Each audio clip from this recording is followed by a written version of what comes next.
क्या आपने कभी किसी बहुत छोटी लाइन को बहुत ज्यादा नंबर ऑफ इक्वल पार्ट्स में डिवाइड किया है?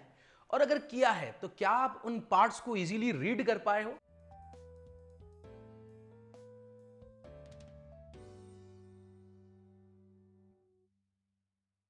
हेलो फ्रेंड्स, स्वागत है आप सभी लोगों का एक बार फिर। आज हम next variety of scale solve करने जा रहे हैं जिसका नाम है डायगोनल स्केल।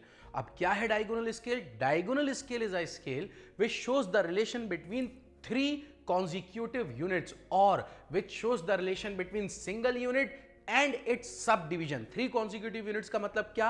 एक ऐसा स्केल जो तीन लगातार यूनिट पढ़े, that means metre, decimetre, centimetre, या फिर इंच, फीट और यार्ड, या फिर मैंने दूसरी डेफिनेशन आपको दी जिसके अंदर सिर्फ एक ही यूनिट हो पर वो यूनिट तीन पार्ट्स में डिवाइड हो। जैसे फॉर एग्जांपल मेरे पास एलमैक्स है, मैक्सिमम लेंथ मेरे पास है 300 मीटर। अब यूनिट यहां पर एक ही है, मीटर। अब मैं इस मीटर को तीन पार्ट्स में डिवाइड करता हूं। कैसे?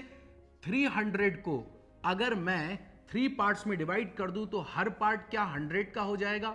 हाँ, तो इसका मतलब मैंने जो भी लेंथ ऑफ स्केल आई होगी उसके तीन पार्ट्स कर दिए, तो हर पार्ट क्या रिप्रेजेंट कर रहा है? 100 100 100।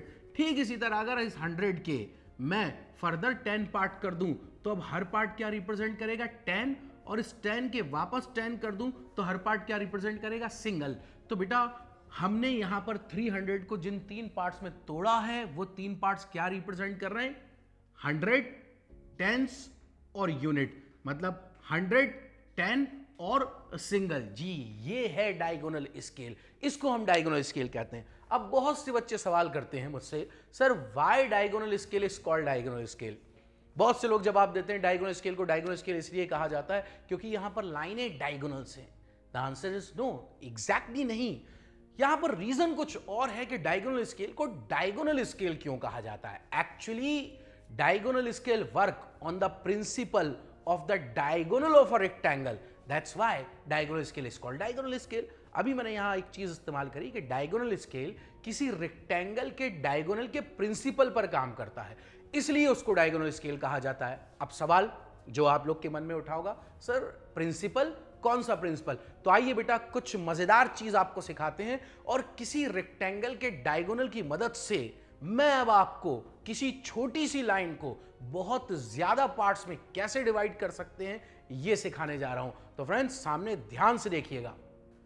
आइए देखिए मैं किस प्रिंसिपल की बात कर रहा हूं। लेट मेरे पास एक लाइन है और इस लाइन को अगर मैं एक रेक्टेंगल में बंद कर देता हूं, ये मैंने यहां पर एक रेक्टेंगल में इसको बंद कर दिया और ये रहा इस रेक्टेंगल का क्या? डायगोनल।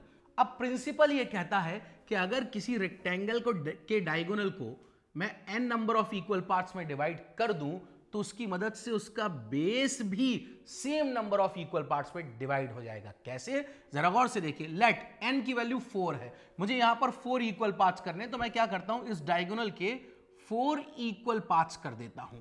अब मैं अगर हर पॉइंट से परपेंडिकुलर ड्रॉप कर दूं तो जरा गौर से देखिए, क्या ये बेस 4 इक्वल पार्ट्स में डिवाइड हो गया? The answer is yes. बस यही है प्रिंसिपल डायगोनल स्केल का। क्या देखा आपने? क्या प्रिंसिपल है कि अगर किसी रेक्टेंगल के डायगोनल को n number of equal parts में डिवाइड कर दिया जाए तो उसकी मदद से उसका बेस भी same number of equal parts में डिवाइड हो जाता है। तो अगर कोई आपसे पूछे why diagonal scale is called diagonal scale, the answer is diagonal scale work on the principle of the diagonal of a rectangle, and principle says that if we divide the diagonal of a rectangle into n number of equal parts, then with its help its base will also divide it into same number of equal parts. That's why the diagonal scale is called diagonal scale. तो आइए बेटा, अब मैं इसकी मदद से तीन unit कैसे रीड कर सकता हूं? मैं इस कंसेप्ट के, इस प्रिंसिपल की मदद से किसी छोटी लाइन के बहुत ज्यादा इक्वल पार्ट्स इजीली कैसे कर सकता हूं? आइए इसको हम एक नए एग्जाम्पल की मदद से समझते हैं। लेट मेरे पास एक लाइन है और इस लाइन को मुझे 24 इक्वल पार्ट्स में तोड़ना है, डिवाइड करना है। अब आप सोचिए अगर 24 इक्वल पार्ट्स में तोड़ना है तो एक तरीका तो यह है कि मैं यहां से एक लाइन ड्रॉ करूं और इसके ऊपर 24 पार्ट्स लगाऊं और उसको यहां पैरेलल इससे मिला दूं तो इस लाइन के 24 इक्वल पार्ट्स हो जाएंगे, जो हमने बेसिक कंस्ट्रक्शन में सीखा है। लेकिन अब जो प्रिंसिपल अभी अभी हमने सीखा है उसकी मदद से मैं इसको और आसानी से कर सकता हूं। आइए देखिए कैसे। मैं क्या करता हूं, सबसे पहले इसको एक रेक्टेंगल के अंदर बंद कर देता हूं। मैंने एक बड़ा सा रेक्टेंगल ये बना दिया और मैं अब इस 24 को पहले 4 इक्वल पार्ट्स में डिवाइड कर देता हूं। ये मैंने 4 इक्वल पार्ट्स में डिवाइड कर दिया। तो अगर 24 को 4 पार्ट्स में डिवाइड कर दिया तो हर पार्ट कितना रिप्रेजेंट करेगा? 6। ये रहा 12 और ये रहा 18। इसका मतलब इन यहां से लेकर यहां तक इन सब के बीच में कितने पार्ट्स होना चाहिए? 6 इक्वल पार्ट्स होना चाहिए। तो आइए इन सब के बीच में 6 इक्वल पार्ट करते हैं, लेकिन रेक्टेंगल के डायगोनल के प्रिंसिपल की मदद से। कैसे? मैं सभी पॉइंट से परपेंडिकुलर ड्रॉप करता हूं, तो अब आप देखिए आपके पास कितने इक्वल रेक्टेंगल्स हैं। द आंसर इज, अब आपके पास टोटल 4 इक्वल रेक्टेंगल है। लेकिन अगर ऐसे ही मैं सवाल करूं यहां कितने रेक्टेंगल है, तो आंसर क्या होगा? यहां 5 रेक्टेंगल है, लेकिन इक्वल कितने हैं? 4। तो ये सभी 4 इक्वल रेक्टेंगल्स आ गए। और अभी अभी आपने एक प्रिंसिपल देखा था जो ये कहता था कि अगर मैं किसी रेक्टेंगल के डायगोनल को n number of equal parts, तो अब आप सोचो यहां n की वैल्यू क्या ले लूं मैं? 6। तो अगर मैं यहां 6 पार्ट्स कर दूं तो ये बेस 6 में डिवाइड हो जाएगा। बिल्कुल ठीक इसी तरह सभी रेक्टेंगल के मैं डायगोनल्स बना देता हूं, और ये मैंने सभी रेक्टेंगल के डायगोनल बना दिए। अब मुझे सभी डायगोनल को 6 इक्वल पार्ट्स में डिवाइड करना है। तो आइए सभी डायगोनल को 6 इक्वल पार्ट्स में डिवाइड करते हैं। मैं आसानी के लिए इस लाइन को 6 इक्वल पार्ट्स में डिवाइड कर देता हूं। ये रहे आपके पास 6 इक्वल पार्ट्स। लिख देता हूं 1 2 3 4 5 एंड दिस इज 6, और यहां से पैरेलल लाइंस ड्रॉ करता हूं। तो अब आप गौर से देखिए, ये जो पैरेलल लाइन जा रही हैं, इनकी मदद से क्या हर डायगोनल 6 इक्वल पार्ट्स में डिवाइड हो गया? तो आंसर है यस, बिल्कुल। अब आप सोचिए, क्या यहां से लेकर यहां तक 24 इक्वल पार्ट्स हो गए? मैं तो कह रहा हूं हो गए, बिल्कुल हो गए। क्यों? क्योंकि इस डायगोनल के 6 पार्ट करें तो अगर मैं सभी से परपेंडिकुलर ड्रॉप कर दूं तो यहां 6 पार्ट्स हो जाएंगे। ठीक इसी तरह अब आप सोचिए 6 6 6 6 6 4 जा 24।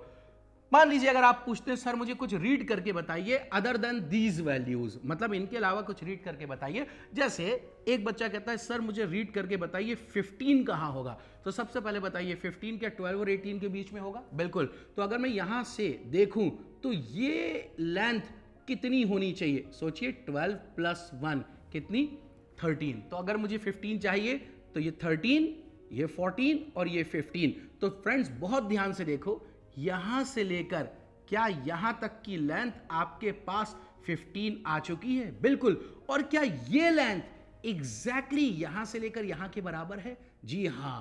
तो बेटा ये लाइनें ड्रॉ करने की जरूरत नहीं है, मैं डायरेक्ट यहां से लेकर ये मेजर कर सकता हूं। तो ये कितना रिप्रेजेंट करेगा? 15। ठीक इसी तरह अब आप सोचिए ये कितना है? 6। तो बताइए 1 कहां है? बेटा जरा गौर से देखिए, ये है 1, this is 2, this is 3, this is 4, this is 5 and this is 6।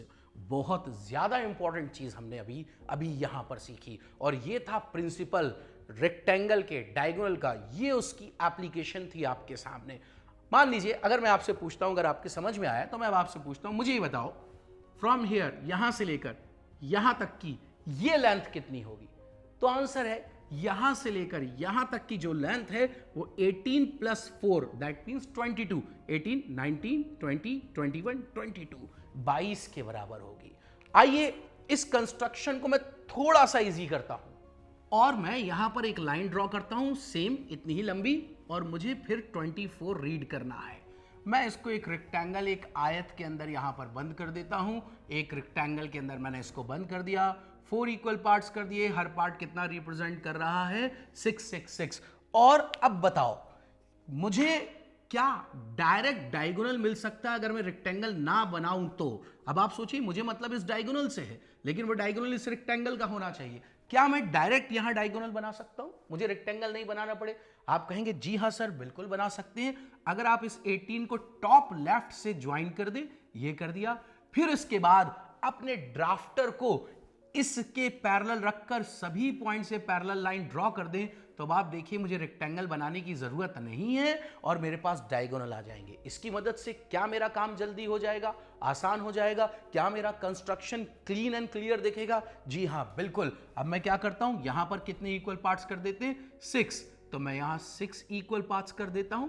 ये रहे आपके पास 6 इक्वल पार्ट। लिख देता हूं 1 2 3 4 5 6, और यहां से ये पैरेलल लाइन मैंने ड्रॉ कर दी। ये पैरेलल लाइन, तो इन पैरेलल लाइन की मदद से हर डायगोनल 6 इक्वल पार्ट्स में डिवाइड हो गया। अब आपको कुछ भी रीड करना है, जैसे अगर मैं कहूं from here to here length कितनी है 18 प्लस 3 21, मैं आपसे कहूं from here to here length कितनी है 12 प्लस 1 कितनी 13। जी हाँ फ्रेंड्स, तो मैं उम्मीद करता हूं आपके बात समझ में आई होगी। तो डायगोनल स्केल क्या है? Diagonal scale is a scale which shows the relation between 3 consecutive units और सिंगल यूनिट एंड इट्स सब डिविजन्स। तो फ्रेंड्स, ये प्रिंसिपल मैं उम्मीद करता हूं कि अब आप कभी नहीं भूलेंगे। कहीं पर भी प्रॉब्लम हो आप पॉज करें, आप रिवाइंड करें, आप देखें, कोई भी प्रॉब्लम आए आप बिल्कुल कमेंट सेक्शन में मुझसे सवाल कर सकते हैं। अब हम नेक्स्ट लेक्चर में मिलेंगे और डायगोनल स्केल पर बेस्ड तीनों वैरायटी के क्वेश्चन सॉल्व करेंगे, that is easy, average and advance level. Thank you friends.